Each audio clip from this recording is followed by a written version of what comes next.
So the fourth tip for begin with behavior is to focus your message entirely around the behavior that you want. And we're going to take a look at 6 messages now that show how you can do that. We're going to start with the Oregon Environmental Council, and this is their monthly newsletter. You can see it's a newsletter because they call it an issue, and they have a whole bunch of articles in there. Article about climate, article about drinking water, article about the toxic-free coast, facing race in the Capitol, and I just keep going and I keep going. Smoke is no joke. I'm still going. I'm still going. Got a bunch of logos here, and then finally, at the very bottom of this long email, I have a button where I can join OEC today. Now, it's perfectly okay for the Oregon Environmental Council to put out this newsletter, but when they really need to raise money, they're going to be better off if they follow the example set here by the Louisiana Environmental Action Network. Take a look at this email. It says donate here right in the very top.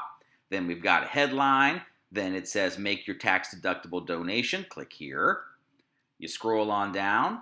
We've got a little bit of text about why you should donate, and now a great big donate button. And you scroll on down to the bottom, and there it is again, another donate button.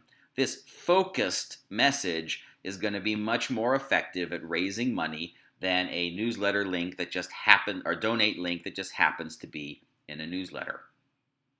Let's take a look at this newsletter here, which is about volunteers. We love our dedicated volunteers. That's great. But look at all these articles they have here. They have something here and here. They have something here and here. Finally, we've got a donate and a volunteer button.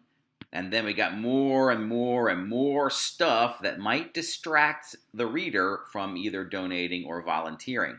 So this newsletter is a really good newsletter for staying in touch, but when you really need volunteers, let's go back to Oregon Environmental Council and look at this model. The headline is really focused. Help us register Oregon's voters.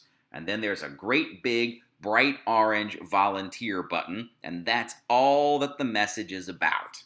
This email is going to be more effective at recruiting volunteers than this newsletter, which has the volunteer button buried in all this stuff. Let's talk about advocacy. Here we have actually 2 messages from the Iowa Environmental Council. Here's the first one. It's their monthly online newsletter. Look at all these articles. Articles, more articles. This one right here talks about writing the governor. Learn how your organization can support the petition. There's not even a button there. More articles, more stuff, more stuff. Now, it's perfectly fine to send out an occasional newsletter with all this information, but when the Iowa Environmental Council is serious about getting petitions, look at what they do. Here's another email from the Iowa Environmental Council. Your action is needed now. Ask the governor to approve $25 million for REAP. I don't know what that is. Here's a link to do that. Here's a link to do that. Here's a link to do that. This is a focused, single-purpose message, and it's going to be more effective at getting petition signatures than a newsletter which has all kinds of stuff in it.